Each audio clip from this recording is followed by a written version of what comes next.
already have like 2 or 3 stories that stand out. I'm not gonna lie, I actually also felt one story was a little bit like, all right, where are we going here? You know, like what's maybe we'll find out it's the same ones, but what did we think about the reading this week, folks? Anything that stood out? Also, if you didn't finish reading, it's okay, right? Like you can still participate. Okay, I'm gonna do this. Here we go. I'm gonna be biased. My favorite story in this batch includes Aunties. I think Aunties is a brilliant story. These are my claps. Shout out to Aunties. I think it's so good. I love it. It felt like it also felt really appropriate to end on that story as well, or just for the reading, because it felt like the culmination of a theme that we've kept talking about within these last 3 weeks or so, which have been how particularly these women have had to then go on and live life in a particular secret or a particular front. And I think Aunties is sort of the first one where we celebrate, you know, the strong elements and dynamics of marriage are actually through the exempt of like these 2 aunts that live together, right? They've known each other their whole lives.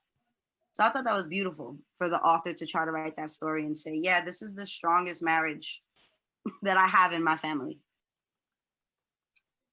It felt really important. Did anyone else get to read Aunties? Yeah, any thoughts? Any similar thoughts? Any different thoughts? Take your time. Aunties was a nice story. I like the fact that 2 older women wanted to live together and share the rest of their lives together, but because of the legalities that are on us, that they couldn't be the way they wanted to be, or leave the other something if one was happened to die, and they felt like they had to get married in order to do that bond. I mean, I don't think that's really fair in life, but that's reality. I mean, people have to get married in order for the other person to get what the other person wants. I mean, I don't agree with that 100% because even folks that are married may not want the person that they're married with to get anything that they have. And then the folks that are not married, they do wish that someone else would get it other than their immediate family members, because they're not feeling that connected to one another. But I also did like this story. I think that it was crazy how they were together for 60 years. I mean, that was amazing. I mean, even when I hear people being together for 50 years, I'm just like, wow, that's really admirable. So yeah, that's my input for Aunties. I kind of got upset when that one of them couldn't visit the other person because she wasn't the quote unquote relative. So you sat there and you're like, damn, that's really bad. But I also like the part where they went on these vacations every, it's like, oh man, I wish, there was no corona and then we could all go on all these vacations every 2 years. That's true. I like that too, Sharon. I like the fact that they listed in alphabetical order all the countries that they've been to. And that's so sweet, right? Like who wouldn't want to have a partner like that you just like, come on, let's go and let's just share our life together and just hang out and just go for it, So that's good because that's exactly what I saw in them. They just went for it. And that was awesome. Yeah, I didn't get to read Auntie yet, but I liked Marilia Wakes Up. And this is like maybe Auntie later on, when they really are old. And that was beautiful that, here these 2 old ladies who are, just loving each other. And, so I really liked that. That was very warm. That was my favorite too, because of the tenderness that they showed toward each other, especially when she talked about I prepare, I'm thinking about preparing this tea or something that we can both drink, and that we just won't wake up.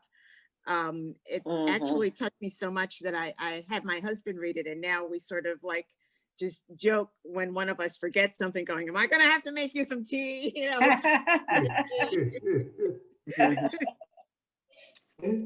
In the story, I'm sorry, Barb, you go ahead.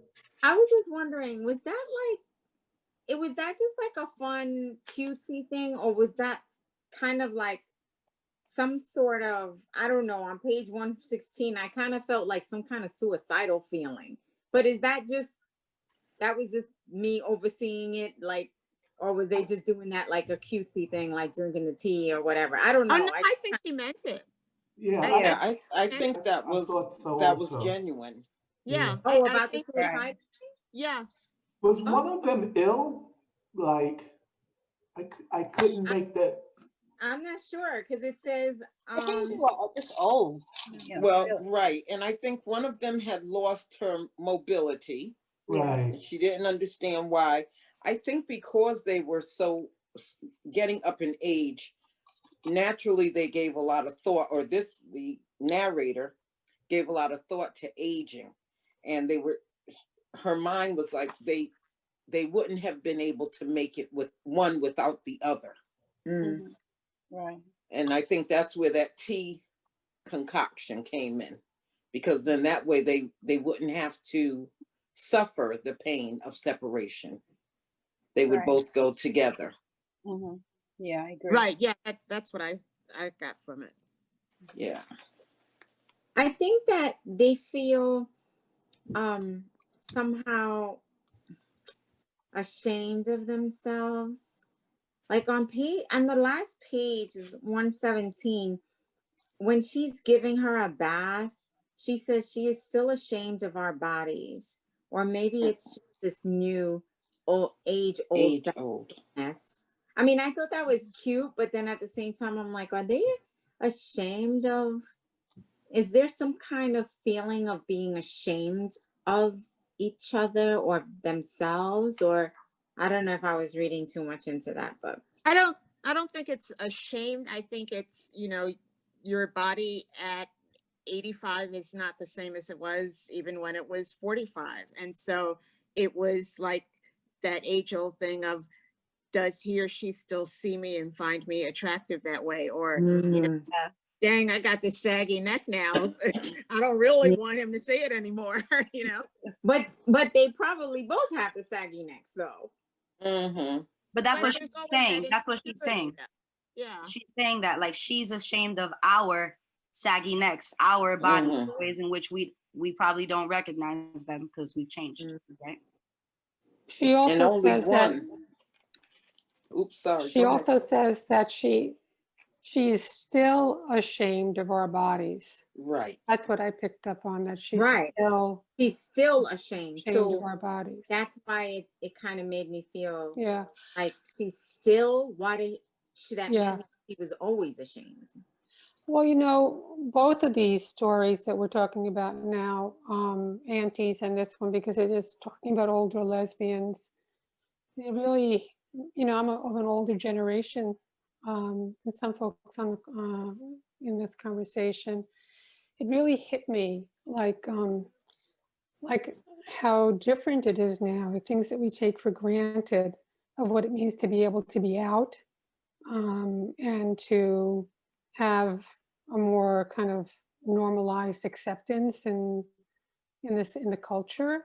But both Aunties, where they're talking about these women could live together for 60 years and that vulnerability, because before marriage, it's interesting. This is Brazil and this is now.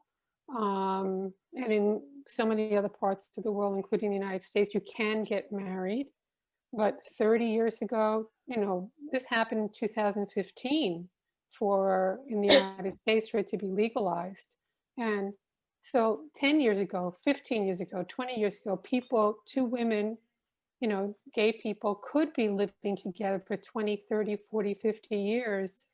And it did happen that one person would die and their relationship was in the closet. It was in the closet to the world, to their family. And it was the most natural thing, because there wasn't a will and because they weren't legally married, for family to come in and take over the house and take back the house and sell the house because it's their inheritance, and the other partner to be left at 60, 70, 80 years old to actually be left in the cold. It was very painful for me reading the auntie story, because it was not just a short story. It was real. It really did happen. It really did happen that people 20 years ago in my generation, people were not allowed into the hospital rooms. Like literally, your partner is in serious condition and you cannot go in to visit her because you're not family. So I was making the connection between that and the thing in the other story about the two old ladies, and they're white haired, and one's in a wheel with a wheeler and the other one's losing her memory. And yes, women were ashamed of their bodies. It was part of what it meant to be, it was so conflicted. Like you have this love relationship with the person that you've spent 40, 50, 60 years together, but it's looked down on, it's dirty in the culture, and it's hidden. And people did struggle with being ashamed of who they were and of their bodies and of lesbian, sex and, sexuality, despite the fact that they loved the person they were loving and living with for decades. So I felt those two stories were very real for me. Yeah, I would like to ask the author, next week. Isn't she coming on next week? Yes. Yeah, I mean, like, we're here in the United States in New York, and that's Brazil. And I know there are some commonalities, but there are also differences, in terms of culture and how people view, homosexuality, and view women, how they view men, so that's my own curiosity. And I think Brazil is more homophobic than America is, if that's possible. And I know Argentina just, I think, addressed abortion rights like last week, a couple weeks ago. So Right, that's true. And don't forget that we live in New York. So in the Midwest, in the South, that may be, steps behind, so. I would argue even in There's New a lot York. of differences. Huh? I would say even in New York, like we have, how many family members do we know that had to live like this? I've lived a lot. It's not the cultural, the global cultural homophobia that exists throughout. It mostly also naming that we live in like a Western society, Christian values, all of these things are the influence of how we deem sexuality, and all of these things are similar in other countries, right? Like, so yeah, it would be great to ask the author what she feels, if there's a cultural difference, right? And I think what we're naming is in homophobia. What would be that cultural thread? What would be that difference? Why does she write about Brazil specifically? That's a great question to ask. And I want to thank, I'm sorry, my computer's acting wild. You guys can hear, y'all can hear me, right? Because I got booted off. Thank you, Anais, for sharing the truth and that real moment that you had shared earlier, because this is also why those stories also stood out to me. And sort of what I think I've been trying to name and read this whole time, about how while we can relate to love and relate to certain understandings and restrictions, stories like this really drive home the political identity or the identity in general, and how that differs from maybe the perspectives in which we bring to it. You know what I mean? Because particularly of my generation, I'll never, because of my generation, right? Like I'll never know what that is to have to love in deep secret. And naming that, and naming as a straight person, I also may never have to know what that is in a particular way. And I just really appreciate you for centering us in that. But you know what, Paula? Like Yes. you personally may not know it, but you probably know people who are steeped in Christian, what they consider queer people, gay people who are still as free as we are in New York, they are still living a closeted life solely because of the Christian church. I do know that. Because, Yeah, that's exactly what I'm naming. Yeah. They're like, but you know, I'm just saying, because I'm straight, I don't know what it is to have to, for society to ever deem any love that I have as immoral or any, you know what I mean? Like, and I'm of this generation, whatever this generation is doing. Don't ask me, I don't know. But I'm trying to survive my generation the way everyone else They're does. doing TikTok memes. I'm not TikToking, but they are out here. And TikToking could be revolutionary, but we don't got to get into that right now. Okay. What about are there any stories? I hate to put it this way. Any stories we didn't like? Well, before I even ask that, I want to say I also really enjoyed God Deliver Me. Yes. I enjoy sermon. Who said yes? Thank you. Who said that? Sarada here. Thank you, Sarada. I really loved God Deliver Me. Just speaking of those Christian influences. Yes. It really took, like, I was caught up in kind of the call and response of it. And how I think Vera is the character. She's like taking the congregation on this ride. And by the time that she gets to, revealing her angel, they're already caught up in it. So they can't deny it. They can't say no. They can't reject her. Right. Because, I mean, she's really spirited them away in really understanding, her salvation was this woman and this love that this woman provided to her. So you can't reject it. You can't say no to it. And by the time the congregation realizes it's too late, they have to say amen. They have to say hallelujah. I love that. Thank you. You worded that perfectly. That's exactly how I feel about that. She reigned in the congregation by showing her salvation. Exactly. Like, it was so beautiful. Yeah. And she was like, I want to invite, my angel Layla up to, I pictured myself sitting in the pew watching everybody go, oh, what? Exactly. Yeah. It was great. I loved it. And can you just elaborate a little bit on what you just said too about, because we're naming these like Christian concepts around like what is acceptable, what is not. And then we literally have a character here who seems to be in relationship to God, right? I mean, that's some of the only ways in which we can overcome really difficult things like addiction and poverty. So yeah, what do you think about that? Like the tools?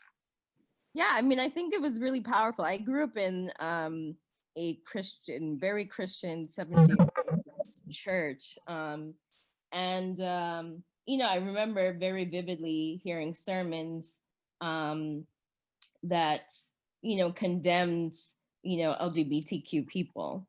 And to have kind of this counter narrative that was just really powerful and really spoke to how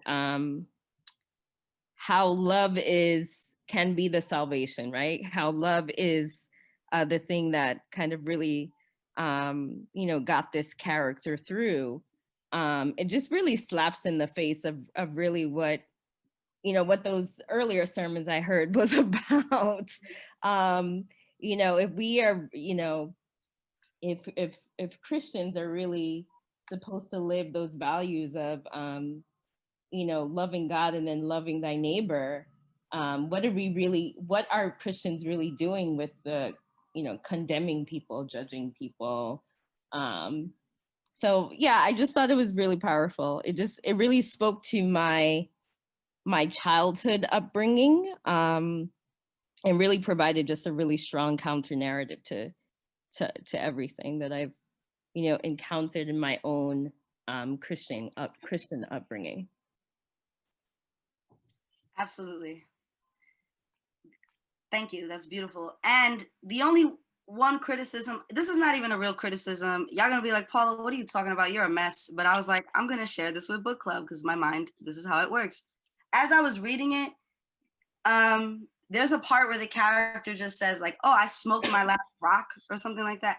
Only that's the part to me that I was like, what? Nobody says that. Nobody's like, as they recount their addiction, like, oh, I smoked my last rock, and was like, you know, it did fit beautifully into the wording, but I kind of chuckled at what I perceived as like, not that, you know, God bless me, I've ever smoked rocks, but I'm just naming that what I perceive as the innocence around drugs or whatever that looks like, or even the innocence of what an addict may reveal or may not reveal and be into with the author, right? Because I was like, oh, this sounds like a young person writing about an old person that used to smoke crack. You know what I mean? Like, it didn't translate to me. Maybe y'all are like, girl, you dragging it, but So that's how I felt. did you feel like it was inauthentic, like that? Yeah, just that little line, like, oh, I smoked my, because also the sermon is so beautifully written, and so beautifully spoken. I'm assuming that part just seemed like it didn't fit, you know?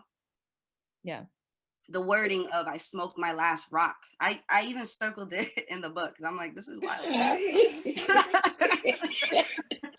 But it seems like I thought that gave it some authenticity, that let the congregation know exactly where she was, because it's not like she just threw that sentence in. She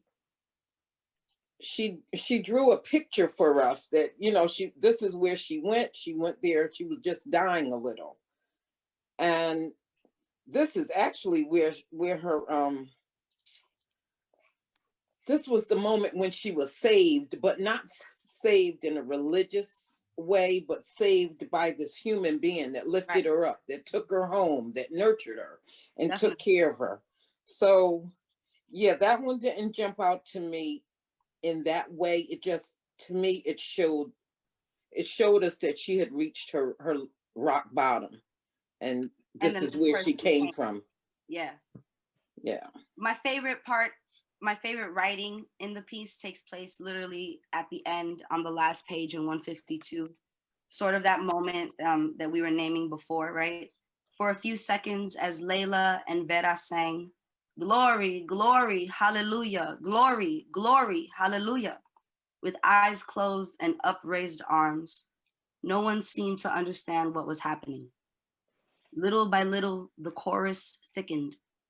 Here and there, wavering voices joined worship until every voice rose in recognition of faith, because no one doubted the greatness of God. Mm-hmm.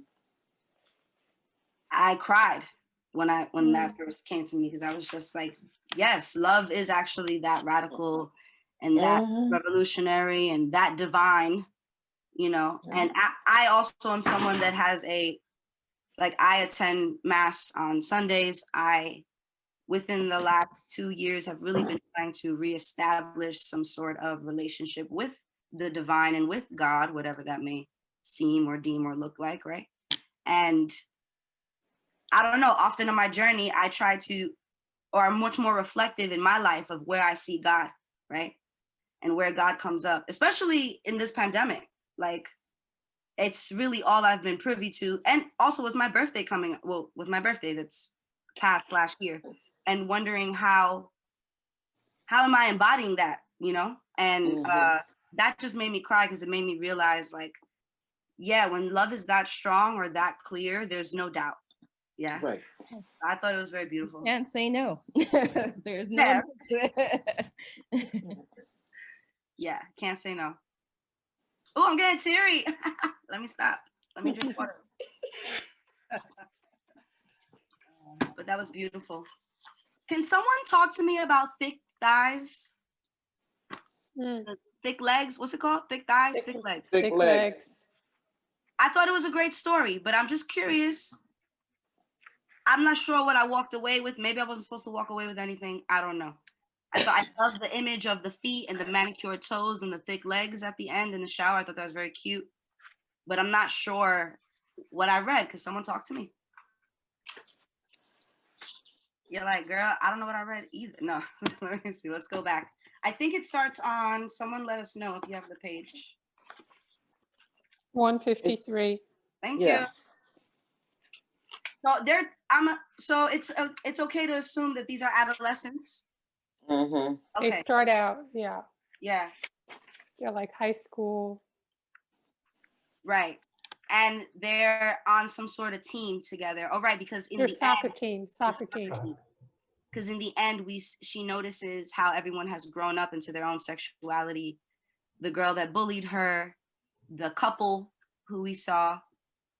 Wow, now that I'm talking aloud, maybe I do know what I walked away from it with. What did y'all walk away from it with?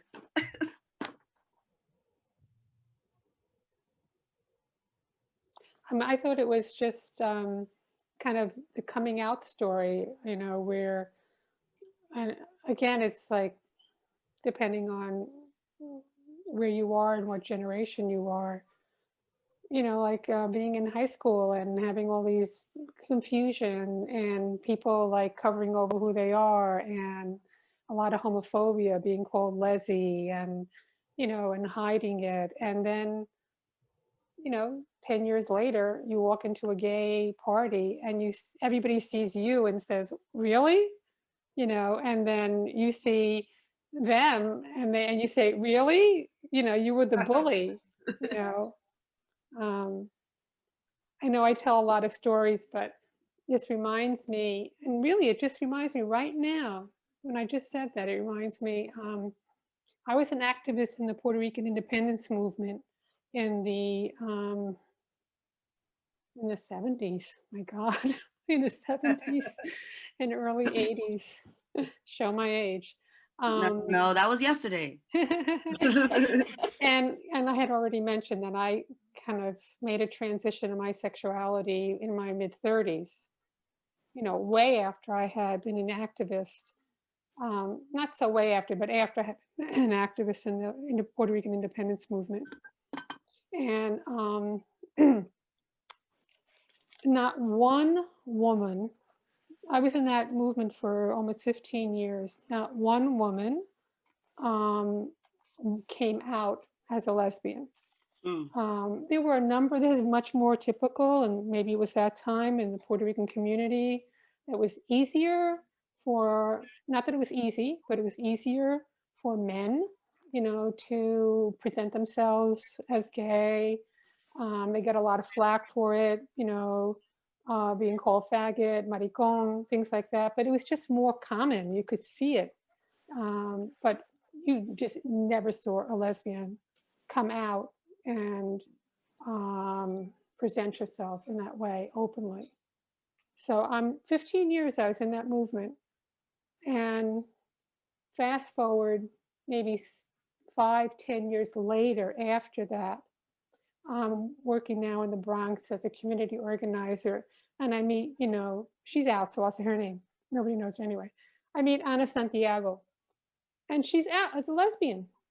And she's a school teacher. And I said, Anna, this is so great to see you after all these years. Wow. And at that point, I was out. That's the connection. At that point, I was out. I said, it's so great. I said, wow, you know, I made that transition with women. She said, I said, when did that happen for you? She said, oh, I've always been a lesbian. And I said, really? I said, all those years when we were together in the movement? She said, oh, yeah. And she said, oh, yeah.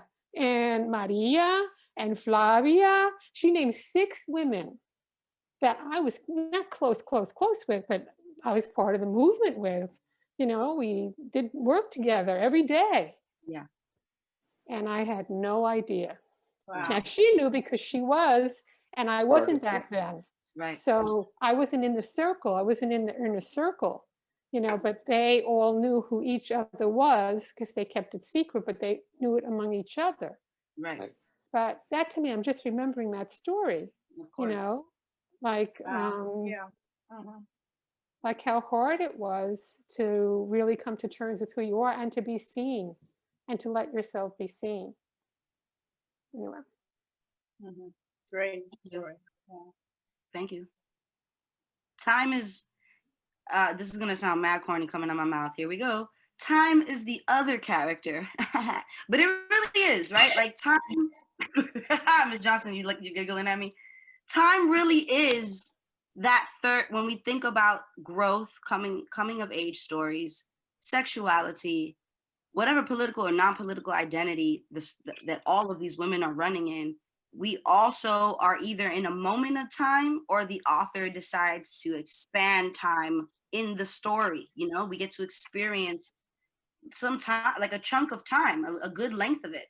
And hearing Anais share her story out loud, it just allows me to understand that, like, I wonder if that's a question for the author too, right? Like, how does time translate as a theme into the stories that she's trying to tell for these women? Does time necessarily equate growth or a different sort of comprehension?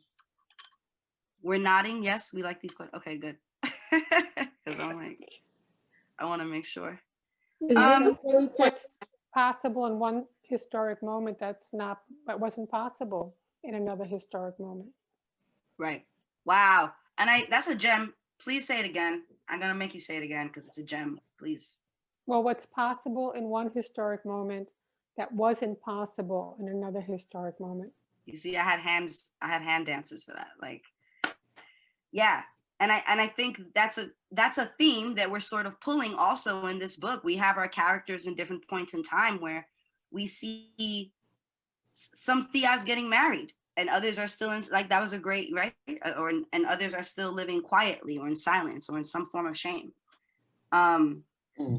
Yeah, really, really powerful. I was also going to note real quick, I think for the next 15 minutes, we're going to keep on the flow that we're on. And then I'd like to do just a little bit of extra pump work to prepare us for Natalia's visit next week. It's going to be super chill and the same vibe, but I did want to give us some time to come together because, you know, we're reading and life is happening and things go so quickly. You might not even think, oh, what are the questions that I have for her? Tuesday might just pop up and you're like, oh, let me just go in. So I wanted to give us some time today to sort of come together as a group and come up with questions. Are folks comfortable and okay with that? Sure. Great, Ron, I didn't talk to you, but you're okay with this? I'm fine with this. Okay, thank you. I'm so excited. So for the next 12 minutes, let's just keep talking about what we like, what we don't like, what's coming up, and then we're gonna switch it up at 8 o'clock. Okay. So. I think I was least impressed by the Amora story, even though that's the title of the Thank you. I was less I was like less affected by that story, and I don't know what it was. I mean it's okay. It's an okay story, I guess. You know, her Amora, the character, she kind of develops this, you know, relationship with Angelica, who's like her chess partner, and you know, there's this kind of awkwardness that she has about her you know, her arm. But other than that, I don't know why, you know, why choose this as the title for the entire book when it's kind of like kind of a lackluster story. I don't know. I don't know how other people feel, but that was. I feel the same way. Yeah, I wasn't impressed by this one at all. Yeah. I kind of like this story. I thought it's sweet, I guess. Yeah. But I felt like this was not that I know what is a true path or not, but like early on, I believe Amora likes a boy and then she's rejected, and it turns out she likes someone else. It felt truer to, again, it felt truer to how sexual discovery probably happens in a heteronormative society that tells you, you know, if you're a woman, you must like boys, and if you're a boy, you must like girls. Totally.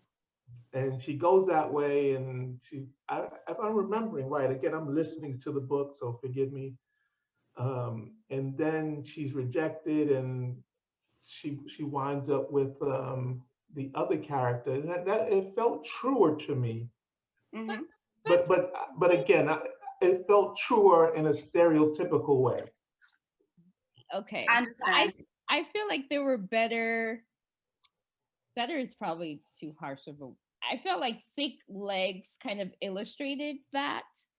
kind of, you know, better understanding your sexuality and, you know, all of those things. I think Thick Legs was a better demonstration of that. I don't know if Amora was actually needed. I don't know. But it's a great title for all of these stories. Yeah. Well, It's a wonderful I prefer umbrella. Thick Legs, actually. I don't know. Maybe the author is using some sort of, also, this is a great question for her, right? Next week.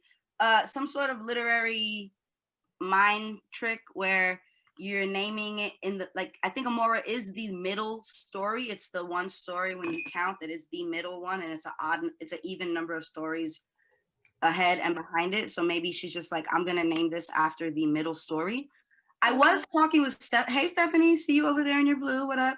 I was talking with Stephanie earlier this week or today, I can't remember when, and we did mention, even though I do think I was a little bored with Amora, I'm not gonna hold anybody, but I do think, and please don't tell the author I said that, they get to see that now in this recording. Wow, good job, Paula. But I did, but I did enjoy Angelica's character and naming that Angelica had a physical disability, and we don't really get to see these stories, particularly if we're talking about identity and sexual identity, through a character that has a physical disability like that. And this is the character that actually makes our main character, Amora, go, wait a minute, like, right? And it shifts her own sexuality and her own understanding of what she thought she likes or what she wanted.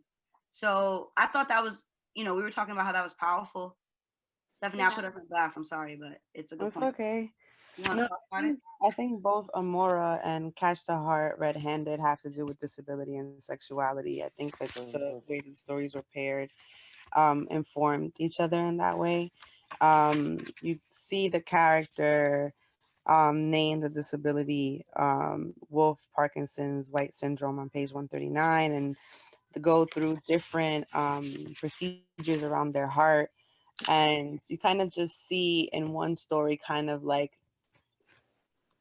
I guess the disability being named as like the arm, you know, and like it be visible in that way. And then Catch the Heart Red-Handed is more of like an invisible sort of like disability that way, where, you know, one wouldn't know that she had problems with her heart unless they were as intimate as, you know, it was being shown in the story.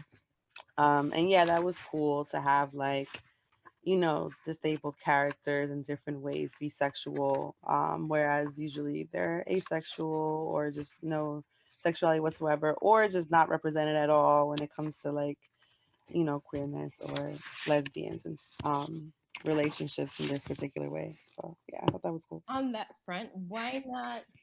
I guess the question for the author would be, why not emphasize Angelica's character as opposed to Amora's character?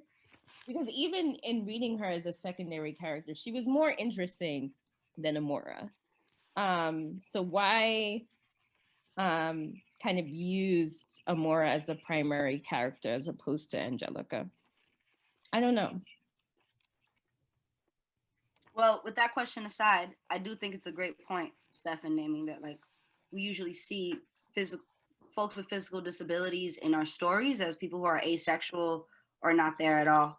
Or like a pobrecita story, or like, oh, bendito, and which is crazy ableist, you know. And so like I think that I like to say crazy ableist like that, but yeah, like crazy ableist, crazy ableist way. Yeah, in the most it's ableist right. way. We're all learning as a community here. Don't worry about that. Yeah, no, I know, but I'm saying like, you know, it wasn't also like you didn't feel sorry for the character. Like, it wasn't written in a way for it to be kind of like, oh, they're so brave and I'm so inspired, which is like such a fucked up thing to do to folks with disabilities. So yeah. Yeah. And there's sexual tension with the scar and like the way she rubbed her scar. I was kind of that's very, I was like, okay. Like, this is okay. This is different. Yeah. I thought that was cool. What was someone saying? Yeah, I was gonna say that Angelica doesn't seem to want, nor does she portray herself to be like a character to be pitied. She kind of like just glosses over her story and she's like, okay, that's what happened to me. But what's up with you though? Like she was just very like very, you know, whatever about the situation.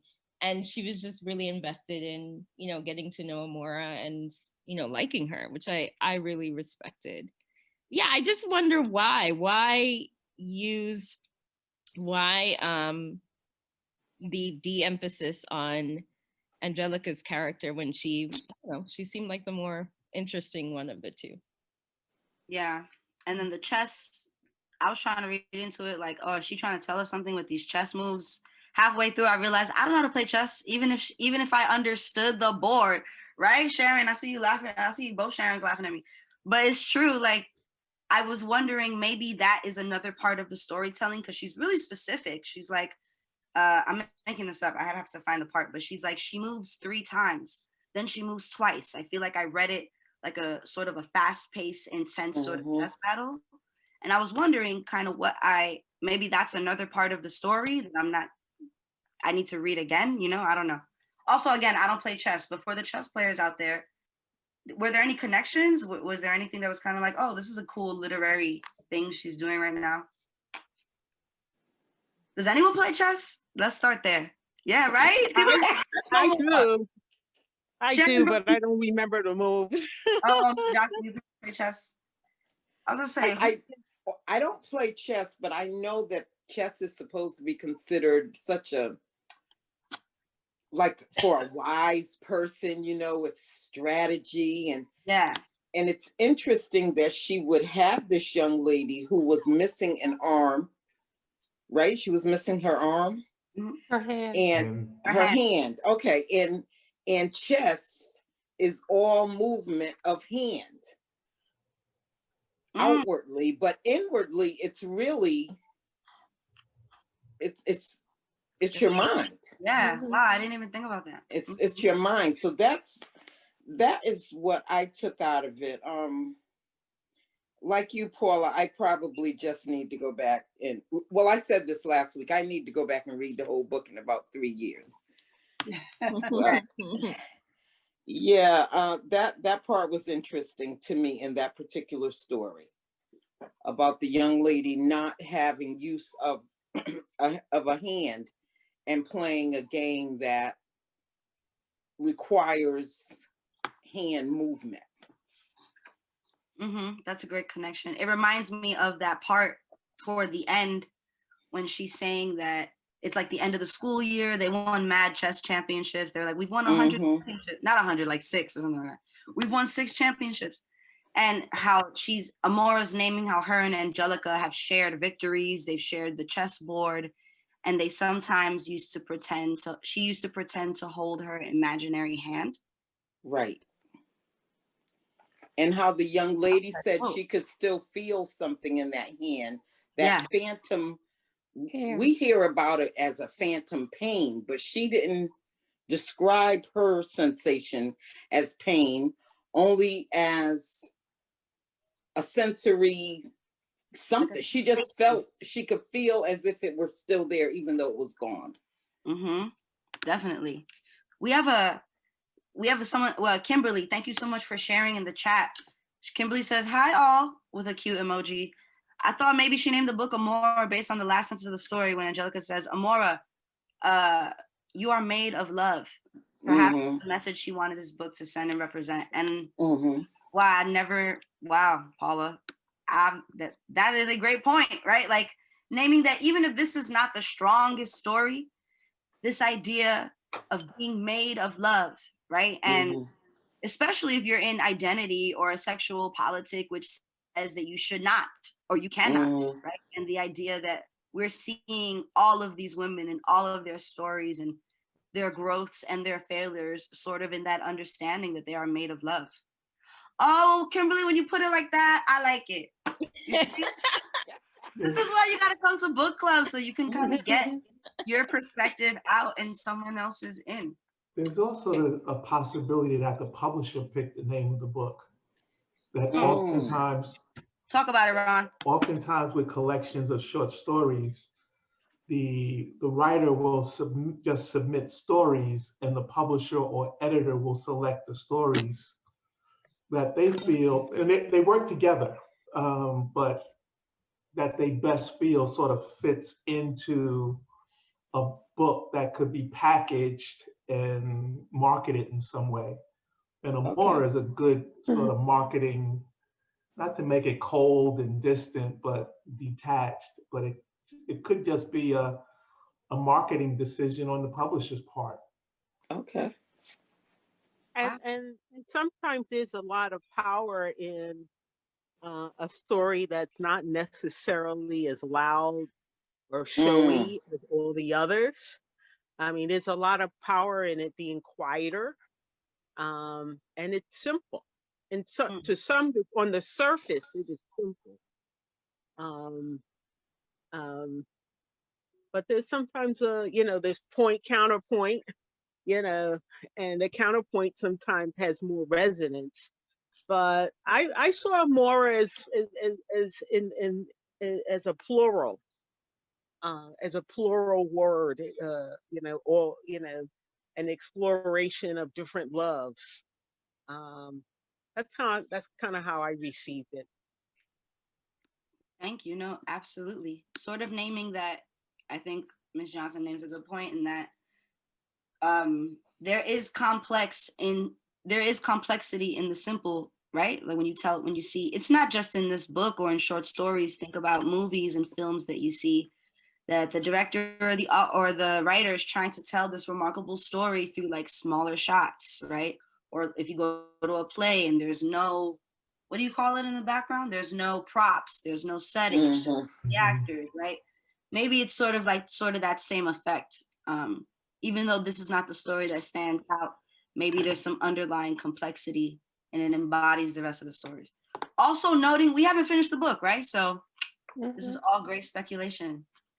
It's 8:02, and I said at 8 o'clock we were gonna do something different.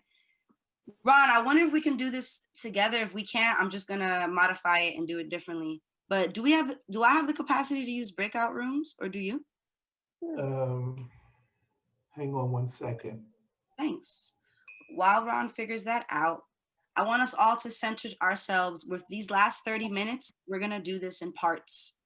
If the breakout rooms work, what I would love to do is just to break us up for 5 minutes, and then we're gonna come back together. I'm a co-host, baby. Watch out.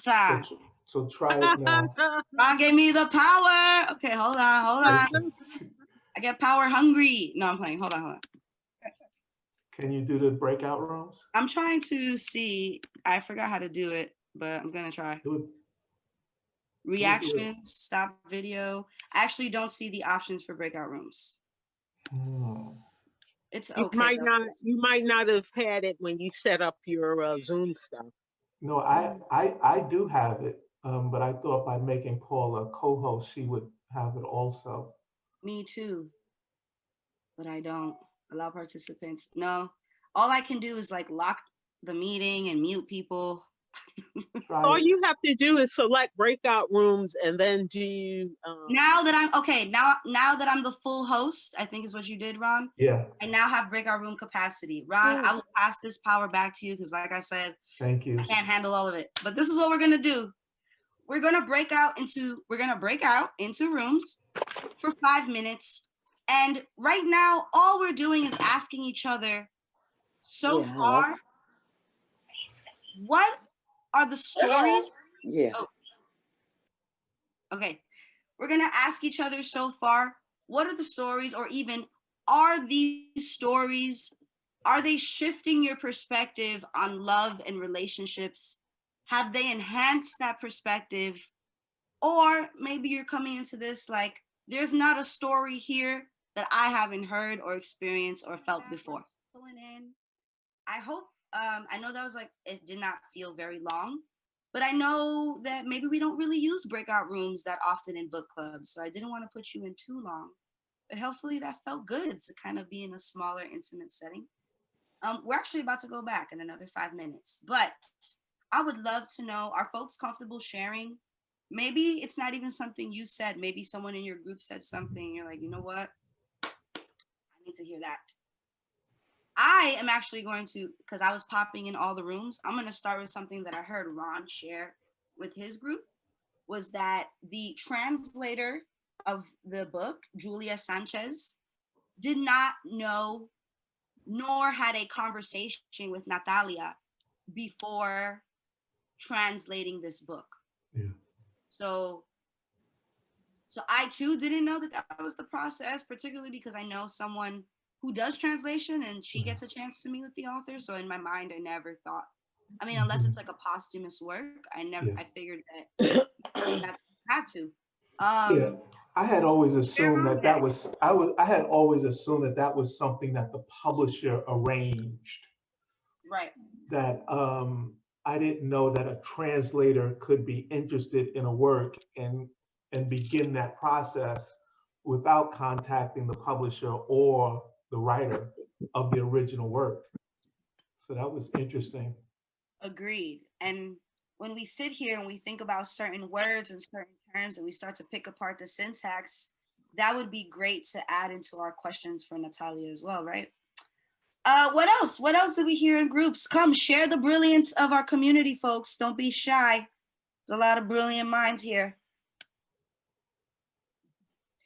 I think we talked about, how does culture, race, class enter into her writing, and what does it mean? I mean, she seems to be, like I said in my group, that she seems to be an educated, middle economic group person, maybe light skin, whatever,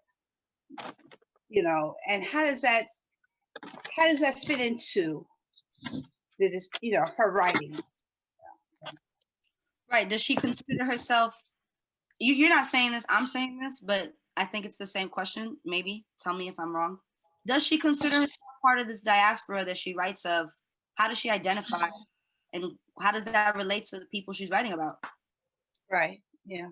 Yeah. And are the characters Black that we thought were Black before? You know what I mean? Like, remember a couple weeks ago, I was like, I think these characters are Black. Thank you. That's a strong, so that's already 2 questions on the board. Bum, bum. I know you don't see a board, but there's one right here in my imagination.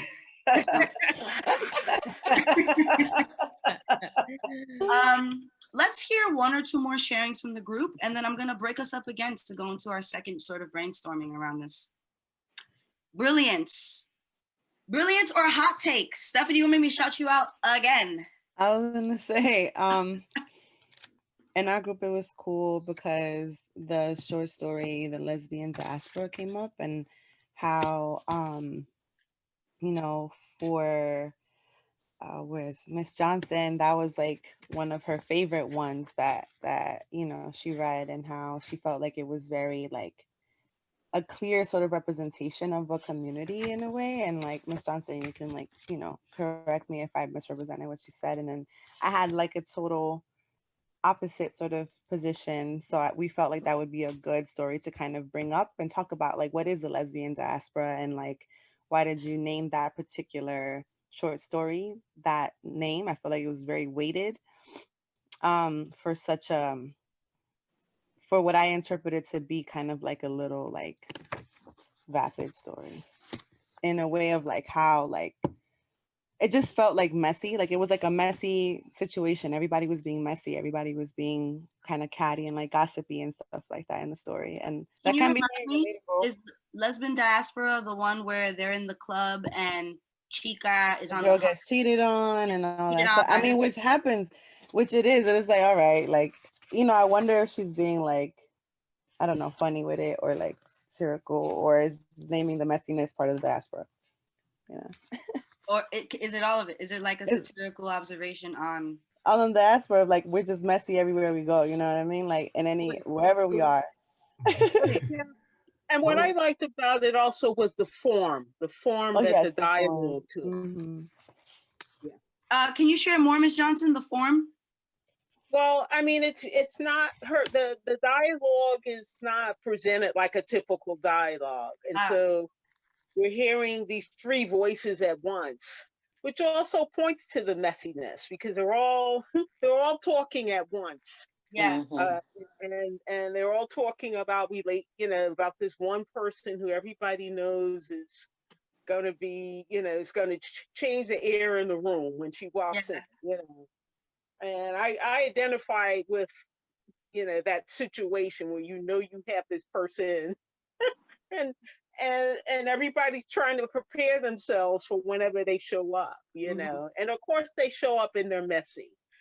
Right. But I was really interested in the form, and I can see how it could be, you know, cliche and over, you know, and familiar. But I that's what made me laugh about it. You know. Yeah. There is a relatable messiness to it. That I can see that, and I definitely hear your point, Stephanie. And that, like, is this accurate or even appropriate to like write in this way? So I'm excited to see. That's another question on the board. Boom! Look at our imaginary board getting filled up. One last person want to share some brilliance? Maybe you said something in your group. You were like, you know what? I'm nice. Let me say that to everybody. Okay, everyone want to play humble hat today. We'll see what happens next week. So what I want to do now is break us up into groups for another 5 to 8 minutes. I'll be a little bit more generous. I just want to be mindful. No, that's too long. It's 8:19. I got to give you 5 minutes, maybe even less. Let me be quiet. Here are the questions. This is the question I want you to consider. We had those 3 main questions, or those 4 main questions that folks sort of shared around specific stories.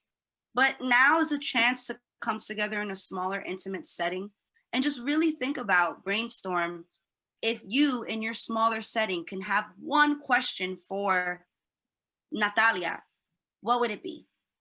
And I want you as a group to decide on one. If you have 2 or 3 that are like, no, Paula's tripping, we have to do this, then share all 3. But I want you to pick one question from your group. Okay, and maybe one person in the group can be mindful of what the question is, write it down, take a picture in your brain, put it up on your own imaginary board. I don't mind. Okay, I'm gonna break us up into groups again. Give me one moment. Do you still have that option, Paula? Because I don't have it anymore. I do have it. Okay, cool. Oh, you didn't give the power back. I didn't give it back. Oh no, I told you this was gonna happen. Okay. He's like, oh boy. Here we go, and we're off to see the wizard. That didn't work. Here we go. Join your little rooms, folks. Pop on out. Right. Just go action. But with 3 minutes left, I would love for folks to maybe share with the group what are some questions that came up. Ideally, I can imagine what's going to happen next week is that y'all are going to ask your questions on your own accord. What I plan to do as your facilitator and supporting you in this is writing down whatever questions we come up with today in case folks forget or get nervous or the conversation steers somewhere else and now we're distracted, right? I just want to make sure we have the things that we want answered because the author is here. So that's going to be my role in supporting y'all. What came up? Preguntas. La question. That's not how French people say it. I made that up. What are the questions? You're multilingual. I think we came up with why did the author choose to give Amora voice versus Angelica?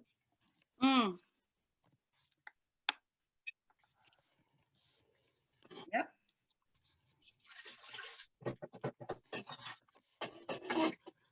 We like that question collectively as a group. Everyone's like, okay, that's cool. Great. What else came up?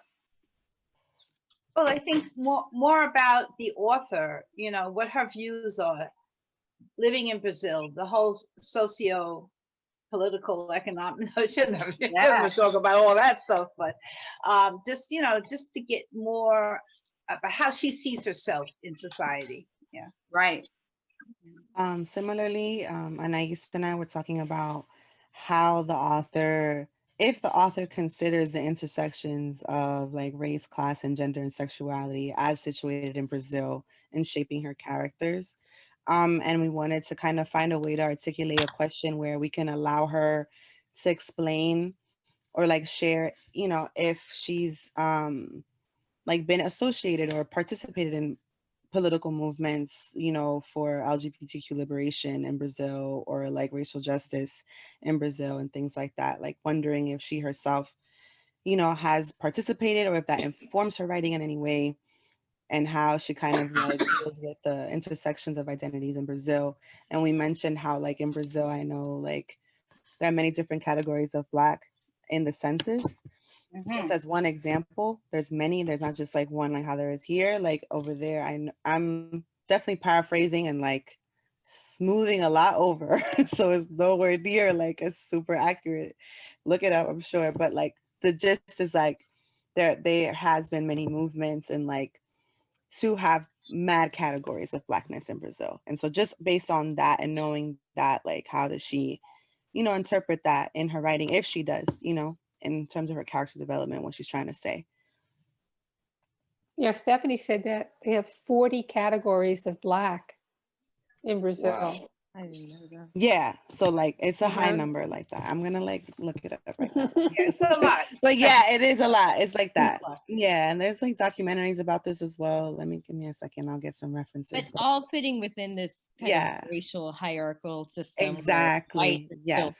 Right. And how does that lend to the greater story? Period. I'm on mine. And I want to note that what I also hear out of that is sort of, I think, you know, we as a group get to come together and literally ask someone like, what are you trying to say? Right? What was the point? And I just love that y'all named that. It is 8:31. I want to give us just 2 more minutes, maybe 1 more minute. Any other questions that came up? I write really fast. Look, I'm out here. Any other questions that came up? One of ours was if there were more than 33 stories up for consideration, the ones that did not make the book, how did she decide, or how did the translator decide which stories would be included in this? Right. Love that. In this. I'm fast. Okay. Okay. For me, a question that just came up in hearing that is, do you have a relationship with Julia Sanchez? Is there a did you get to formulate one? Are you pleased with her translation? One of the first things that came up in week 1, sort of, right, was like, how do we